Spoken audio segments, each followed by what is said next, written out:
If I go 10,000 miles, if I go 10,000 miles.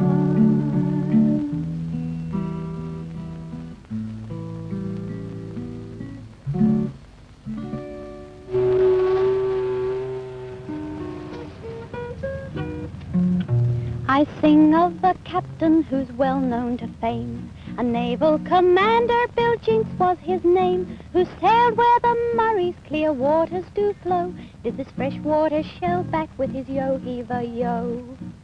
To the port of Waganya his vessel was bound, when night comes upon him and darkness around. Not a star on the water its clear light did throw, but the vessel sped onwards with a yo-heave-a-yo. Hello. The River Murray is one of Australia's longest and certainly its most romantic waterway. It's fed by the snows of the Australian Alps, and it wanders over half the continent before it reaches the sea. Like most great rivers, it has a character of its own. It has a sort of dignity and nobility. It is the sort of river that poets have always written songs about.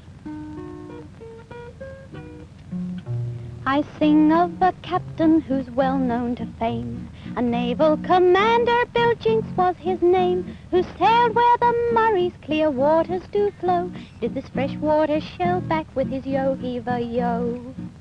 To the port of Waganya his vessel was bound, when night comes upon him and darkness around. Not a star on the water its clear light did throw, but the vessel sped onwards with a yo-heave-a-yo.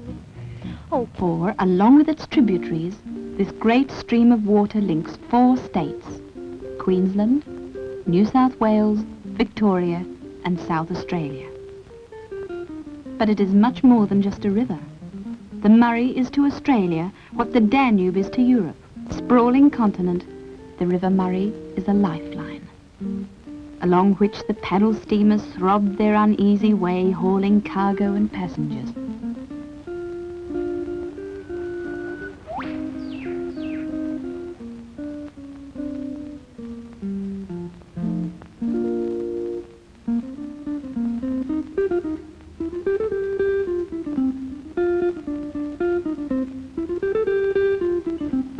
But navigation of the river has changed since those far-off days. Today locks keep the water at a constant high level, and negotiating a lock is always a tricky business for paddle steamers.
A 100 years of riverboat traffic seems to have made little difference to the Murray.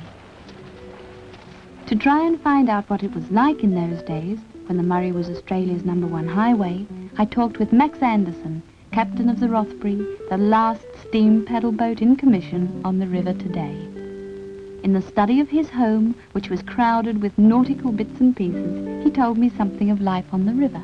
What were the conditions of, if I may say so, a mudbank sailor? Of a mudbank sailor? Well, I happen to be one. And was it... We had to work hard. Yes, it sounds as if it was very rugged living. Were there a lot of hazards on the Murray?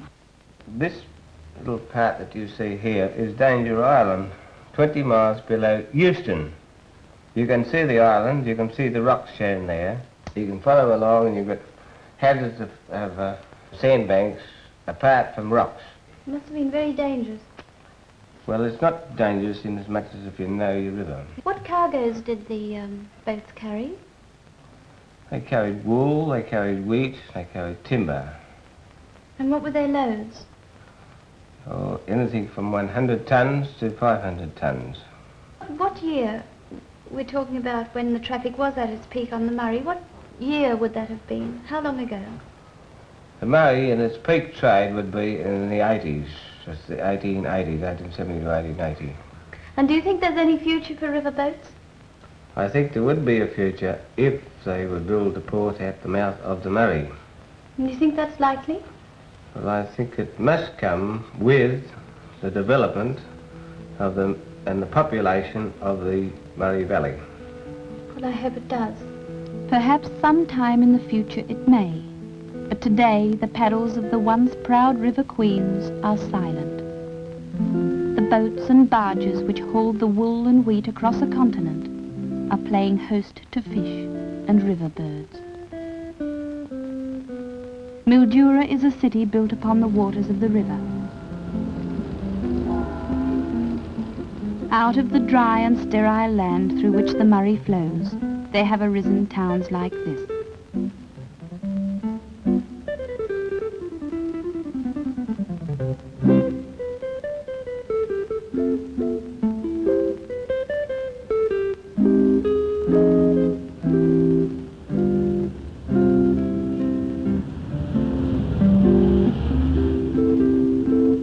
Today, a wilderness has been transformed into a garden by the river water.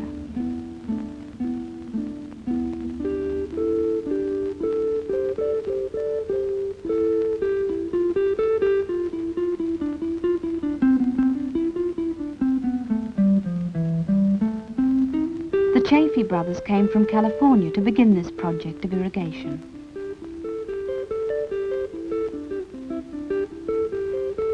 Pumping stations carry the water from the river and distribute it through a network of canals to the surrounding land.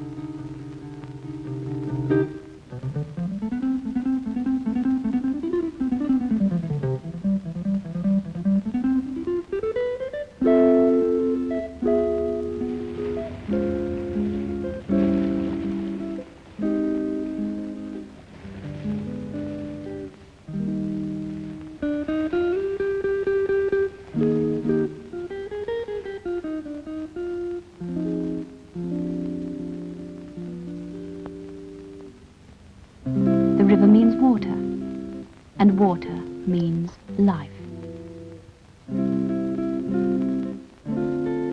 Properties like Owen Lanes are not uncommon along the river, for there are thousands and thousands of acres under cultivation.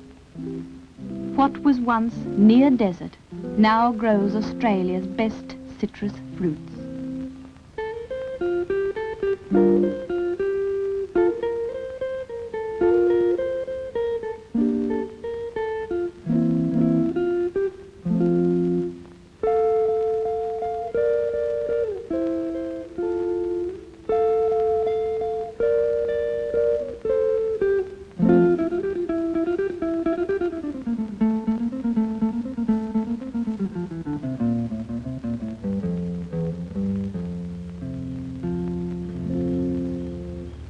Growing side by side with the citrus trees are the vines.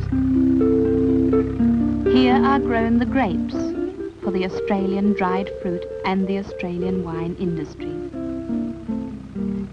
On the year's first wet day, I visited Mr. Cavanagh at his property outside Mildara.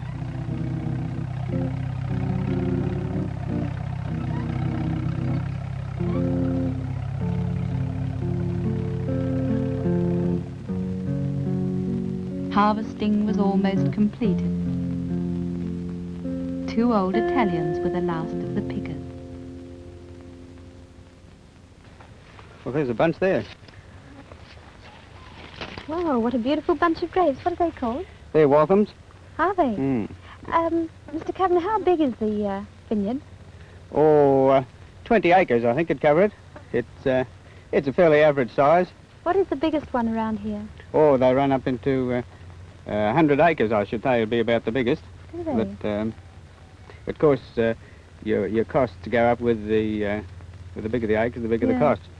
And what kind of other grapes do you have apart from these? What were these called? Waltham? They're Waltham Cross. Waltham Cross. Mm. And what other kinds are there? Oh, the Sultana is the main crop in this district. Yes. We claim we can grow better Sultanas than anyone else. Why is that? Well, there's something peculiar to the climate and the soil that just suits Sultanas. And are they used for... They're drying. For drying? Yes. And what happens to the others? What are they used for? Well, the Waltham Cross, that can be dried and they become raisins, Yes. or they can be made into wine. Therefore, it's a very handy grape. It's a dual-purpose job, and you've got two outlets. You can either dry it or you can drink it. Yes. And where is the, what's it called, the winery? The winery. Oh, it's about 6 miles across at a place called Merbeen. And I generally take my own fruit over with a tractor and trailer. It saves a bit of expense. Yes. And how long have you been,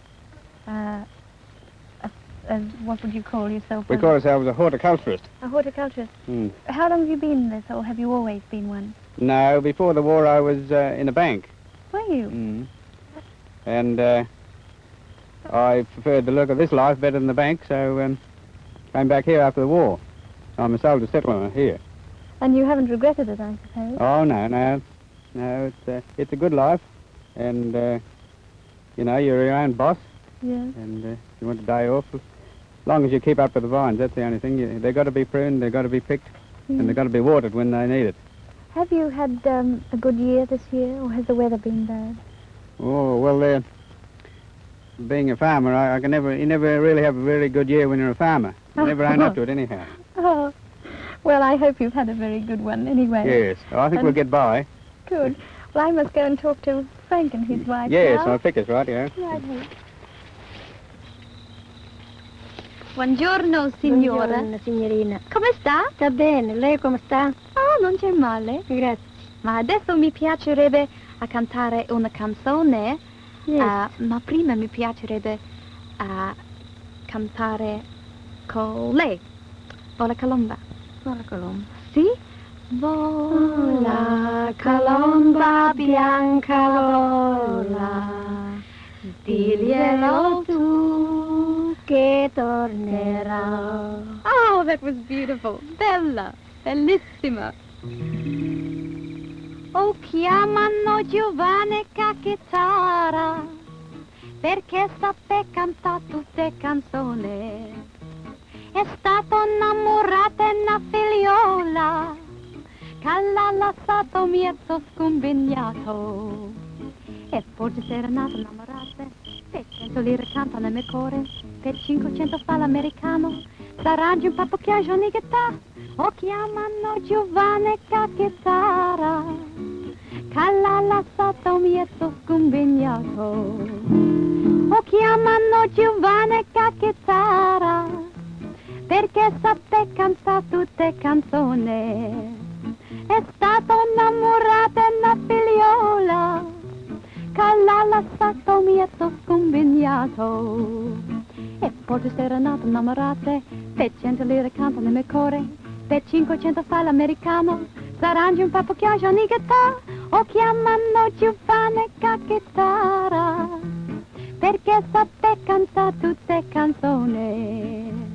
Perché sape cantare tutte canzoni.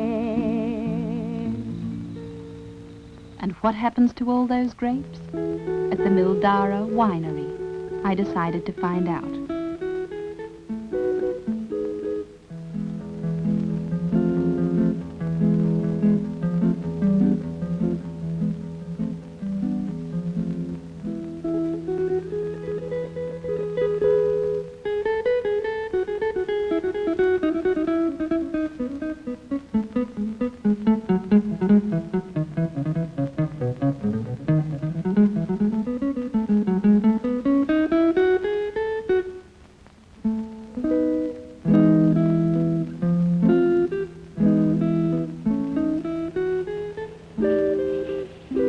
of Australia's largest wineries, the grapes are crushed and the sugar-laden juice converted to wine and spirits. Just how it all finishes up, I discovered when I spoke to the young cellarman. And is this where it all ends? Yes, this is where our final stages of winemaking are here. Well, before we sample some of it, what's in this barrel? Brandy, And how many gallons? about 65. And how long would you keep it here before sending it on? Well, between 4 and 5 years. And what other wines do you make here? Sherry, more sherry, and of course our brandy, and port, muscat, and champagne. Oh, well, I think we should sample some. Yes, certainly we'll try this one. Will you hold on to this? All right. Let's come out with a bang. Oh, I don't think so. Nothing to hurt you.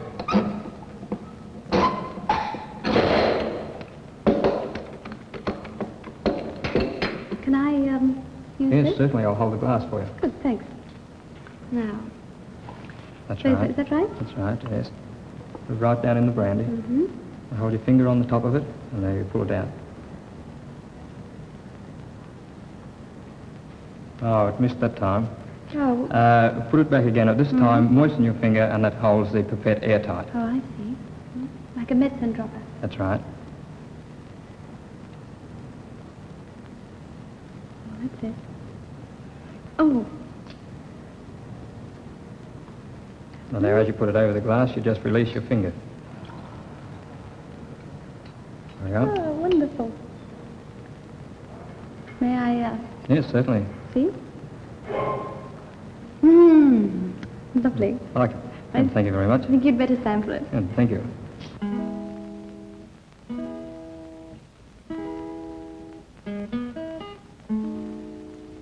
Well, when I was a young girl and never been kissed, I got to thinking it over, how much I had missed.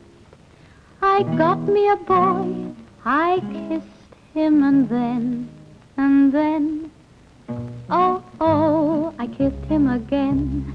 He had kisses sweeter than wine. Kisses sweeter than wine. He asked me to marry and be his sweet wife, and then we'd be so happy the rest of our life. He begged and he pleaded like a natural man, and then, oh Lord, I gave him my hand. He had kisses sweeter than wine. Kisses sweeter than wine. We worked very hard with me as his wife, for working hand in hand to have a good life. With corn in the field, wheat in the bin, and then, whoops, oh Lord, I was the mother of twins. He had kisses sweeter than wine. Oh, yes, kisses sweeter than wine. Our children numbered just about 4. They all had sweethearts a-knocking on the door.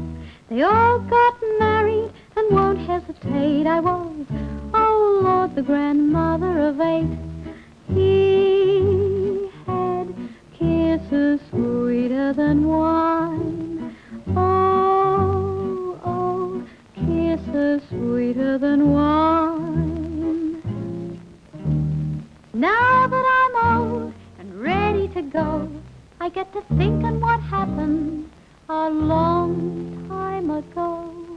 Had a lot of kids, a lot of trouble and pain, but then, oh Lord, I'd do it again. He had kisses sweeter than wine. Kisses sweeter than wine. If it had not been for the efforts of the Chaffey brothers, there would have been no winery, no vineyards, no citrus orchards. Just who the Chaffey brothers were and why they came to Australia I discovered when I spoke to Herbert Chaffey. And when did the Chaffey family first arrive? In 1887. And why did they come to Australia? They were persuaded to come out by Sir Alfred Deakin, who met them in Ontario, California, and asked them to come and have a look at the possibilities of irrigation along the Murray. The Chaffeys were the first people to put irrigation into California? Yes, they were. Well, that's really something. And then they came to Australia, and what made them choose what is now Mildara? Well, Mr. George Chaffey, my uncle, excuse me, came out first and went down the Murray from Echuca per paddle steamer, right down to the mouth, looking for the best sites for an irrigation scheme. He chose Mildura and Renmark as being very likely places. And without the irrigation that they put in, this would be, we'd have no trees, no fruit? No, just have the mallee scrub and red sand and about 1 sheep to 15 acres. Oh, well, it certainly is different now. Why is it called Mildura? Mildura is the Aborigine name for red earth. It's very appropriately named. It is, yes. You see this dust storm the other day. Oh, I certainly did. I was caught in it. And, Mr. Chaffey, did when your family came out here, did they have a rugged time? I mean, were conditions very difficult for them? Yes, the conditions were difficult. There were no proper places to live, and they had to erect tents and get labor gangs in to do the construction work. And this, I've been nursing this book here. Is it it's called the Australian Irrigation Colonies. The Chaffey brothers had that published in London in 1888. Did they? Largely to persuade settlers to come out from England to this colony. And is your family mentioned in this? My father and my uncle, the Chaffey brothers, they're mentioned.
Well, that's about it.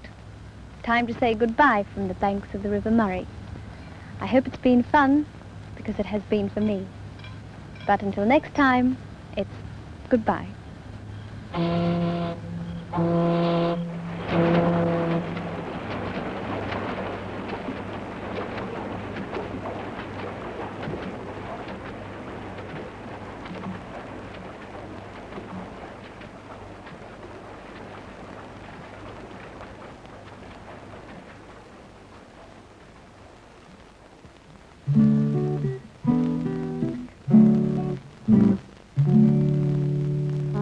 going away for to stay a little while, but I'm coming back if I go 10,000 miles. If I go 10,000